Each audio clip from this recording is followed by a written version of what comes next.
How do guys, welcome back to Edgar TV. Today we're going to be doing things slightly differently. It's not going to be separated into two videos today because I think the stories are going to be told in the very early parts of this, and by the time we get to the end of the day, pretty much all those players will be through, so I don't think there's going to be too much in regards to changing of stories. Now, there is a couple of things to tell you.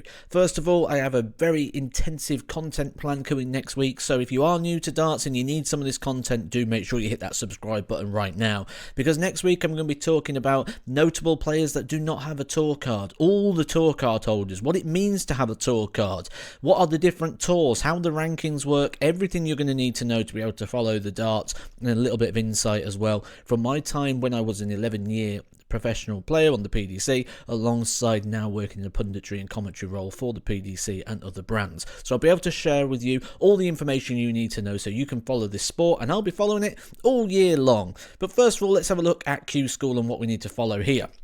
Now, I did say players can have days off today. This is the situation. We can see some people, Tom Sykes, Martin Gerson, Dean Finn Ford, for example, sensibly taking the day off here. Now, all those simulations suggested 3 points was enough.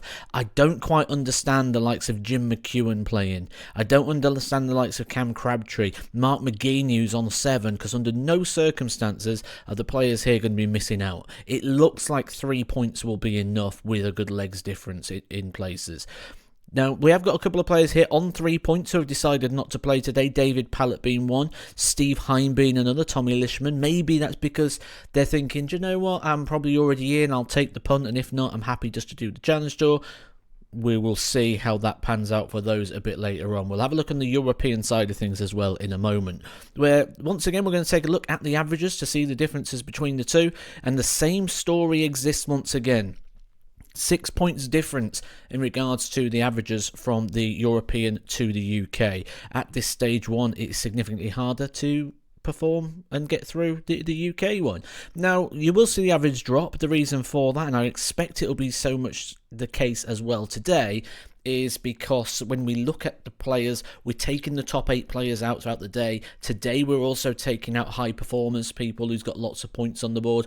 So I do think that average is going to drop on day 3. Day 3 is the day where you are most likely to get a run, and the same happens in stage 2 as well, because you're taking out the top players as the event goes on, although you're not allowed to have the day off now in stage 2. You have to play all 4 days to be eligible for that challenge tour, a rule change that has come into play this year. So we'll start with the UK, then we'll move over to the European. Like I say, I'm not going to go through everything bit by bit as we normally would, just because I think it could be quite a long drawn out story for maybe not a lot of information. No real big casualties here in the round of 512. Probably all the players will be disappointed to have had to have played a prelim, but John Part gets his first win at Q School, 75 average for him. He's sort of been consistent around the 70s, so maybe not going to step it up from what we've seen of him in recent times, but maybe here to get some practice, get on the challenge tour, and maybe have an attack at some of those seniors events.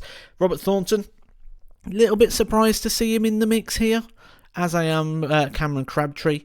Crabtree for different reasons other than Robert Thornton. Robert Thornton, I don't believe, wants a tour card. I think he's here purely to get on that challenge tour order of merit. Maybe has misread the rule a little bit that you can't have a day off. That's coming in at stage number 2.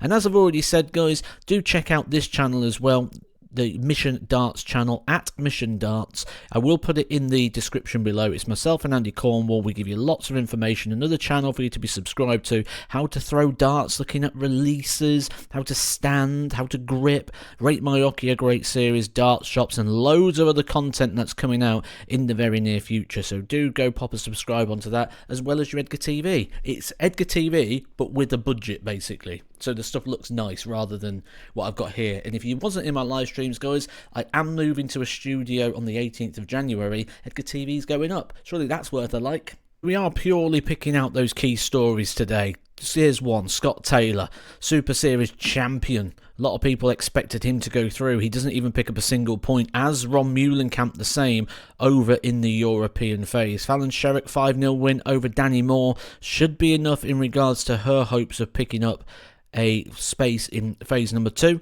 where the tour cards will be given out. Liam Kitchen once again throws the sink at the opponent, keeps himself in the running, gets some points. Scott Mitchell, ex-tour card holder, former BDO world champion as well, he's picking up some points, and this is where you get disappointed sometimes when you're playing, for example, Tom Ryden playing Jim McEwen, who Jim McEwen's already through, so he'd be like, oh, why couldn't you just had the day off, pal, give me that shot. I mean, he's got every right to be there, but just get a little bit sort of frustrating when you're playing people and you've got different sort of goals or aspirations or different meanings behind the game.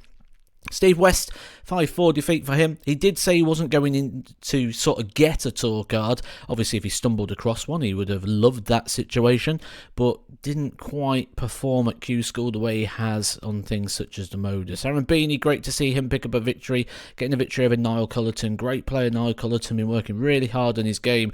It just hasn't really worked for him on this occasion there. Geoffrey gets through. Could Geoff be getting himself through to phase number 2? Sure, there'll be a lot of people delighted if he does, just for the constant wrong pronunciations. John Part, though, goes no further, gets no points. He loses out to Charlie Simons. Now, we are going to fast forward things a little bit here in the UK. We're going to jump to the round of 64, purely because we're looking again for those sort of stories. And Geoffrey did go out at this stage, but has got enough in regards to the points. And to get to the round of 32 gives you 3 points. 3 points is looking very much like the cut-off plus legs. So everyone down the left-hand side here has put themselves into the mix. If they've got any points on previous days, it means they are going to be safely through to the next stage of Q School. And you'll recognise here quite a lot of the same familiar names. We're going to skip again. We're going to fast forward. We're going to move forward to where we are at the moment. This is your cut-off. Now, because the 8 people above have all got automatic passes, they will drop further down the line from the 79 to the 87. So everyone in here is on. Now, there'll be a few people feeling a little bit unlucky. Adam Lipscomb, for example, Ryan Harrington, all the players here on +2, because there are 2 players that got in on 3 points +2. So a nice little list of players here going through to the next stage of Q School. A good mix of players as well. Kevin McDine and Dave Pallett, 2 players looking to make a return back to the Pro Tour, amongst a load of players that are looking to make their first steps. Taylor Greaves, the brother of Bo. Imagine what that would be like if Bo Greaves plays Taylor at Q School. That would be interesting. Scott Mitchell through to the second phase now, where they're just one good day away from picking up a PDC tour card. Remember, you can win a tour card by winning a day outright or by being in the top 9 on the order of merit. Fallon Sherrick will have a lot of eyes on her, I'm sure, to see if she can do it. Tom Sykes will be a very popular selection. Jimmy Bristow, I was asked in the comments section if there's any relation to Eric. I believe not, from what I've been told. Alex Williams, very good player from Wales, was how we described him earlier on, and he's comfortably through, currently top in the order of merit. But who wins those days? Who gets through? Do you know what? I don't really care, because they're through to stage 2. It doesn't matter if they get through the points order of merit or they do it through that. Makes no difference. All starts from 0. Let's see what's going on over in Europe. Now, just like the UK, we're not going to go through round by round today. There are a couple of players down this left-hand side on 3 points who are not currently in. Felix, for example, of Switzerland. And with that, they're going to need more. And some of these people are going to need to go on some runs. Some of them are already in. Daniel, someone we've been highlighting throughout this thing, he's going to be into phase number 2. As we sort of scroll through, and we can see Jose Justicia having a bit of a run here at the back end of the tournament. He's going to be going through. Oscar Lukasiak is safe and he's through. But we've also got people in here that have not yet performed. Liam Mandel Lawrence, for example, yet to really produce his best here at Q School. He beats Arjun Kontaman, who now can no longer go through. We've also had some people tumble here who are going to get themselves out of contention as well. So we're going to take a look at the order of merit to see where we stand, and with this you'll see that there are 3 players currently outside the positions, and also players such as Liam Mandel Lawrence now, who needs another win to guarantee his place, or he needs someone above him to win. That will drop the green line even further down. Now, you can see here, some people are guaranteed, some people are not. That's because these players are guaranteed to be on +8 legs, where we've got people like Damian Mole now. If he could walk out, he'd be in. But he's got to play the game. And if he plays the game and loses 5-0, for example, he drops to +4, and he goes all the way down out of contention. So although he's in at the moment, legs difference can be a thing, because look how many people are on 3 points. So 4 points was more than enough. I will let you know in regards to all the things in stage 2 what's going to be enough, and we'll see who gets through out that bottom stage. But we're just going to take a moment to have a little flick through as the darts are going on at the moment in Europe, as these are all the players that are confirmed. I'm going to look for those stories. Zanti Vandenberg could be the second Vandenberg on the Pro Tour, should he be able to get through the second stage of Q School. Remember, all those players sort of guaranteed to get through by winning a day, and then your order of merit as well. Anton Usland has got himself through. Rusty Jake Rodriguez, the sibling to Arobi John. Brian Roman didn't really produce his best, did he, so far at Q School, but he's got himself through. Ben Robb, Denny Alder Coulter, Daniel currently in 10th position, one to keep an eye on. Pratnamar, I don't know why he didn't have the day off, you know, I don't understand that, but it is through. It is safe. Onto Buckner as well, continuing the German hopes. So we're pretty much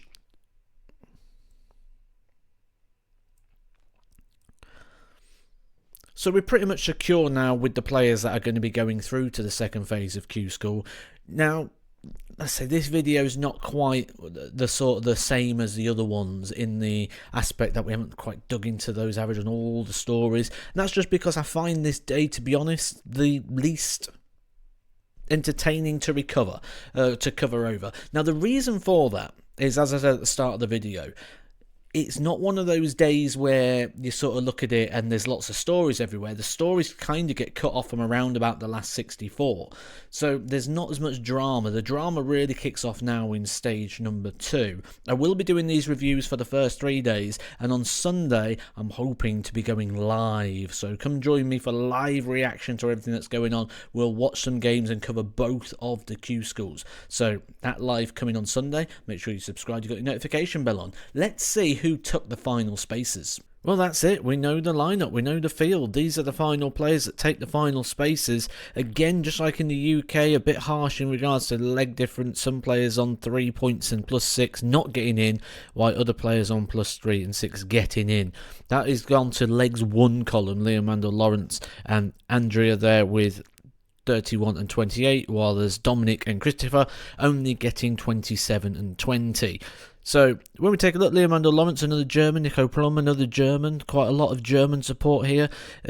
Stage 2 for Marcel Scorpion. He's going to have an awful lot of support, and it's great to see him moving through to the second stage. The Greek John Michael also through to the second stage. That's where the action picks up. That's where things get busy. That's where things get fun. If you want to see the players, the notable players that have not made stage 2, that video's coming soon right here on Edgar TV, so make sure you subscribed. But in regards to the players that are through, we now know the 128 player lineup that's going to be taking part in stage number 2.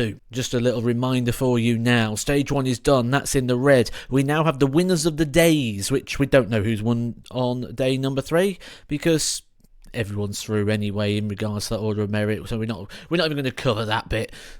Top players on the order of merit, we've just seen who they are and had a little look through. We know those that are going to complete the 128 players. They'll be joined by the defending tour card holders, the players that have dropped off the tour this year, the top 16 from the Challenge Tour and the Development Tour. That makes up our final 256 players, 128 in the UK, 128 in Europe. Let's battle it out over 4 days now to see who's going to be on the professional tour, change their lives for the next 2 years. If you are wondering why I'm saying change their lives, the roles, responsibilities of a professional player, someone who's got a tour card, changes your life. Even little things such as car insurance. You can no longer just have a normal car insurance. There's one. If you want to know some more, check out the video I've got here on the insights section of this channel, which has all sorts of insights to life as a professional player. That one is called Roles and Responsibilities. Catch you tomorrow when business picks up. Tour card day.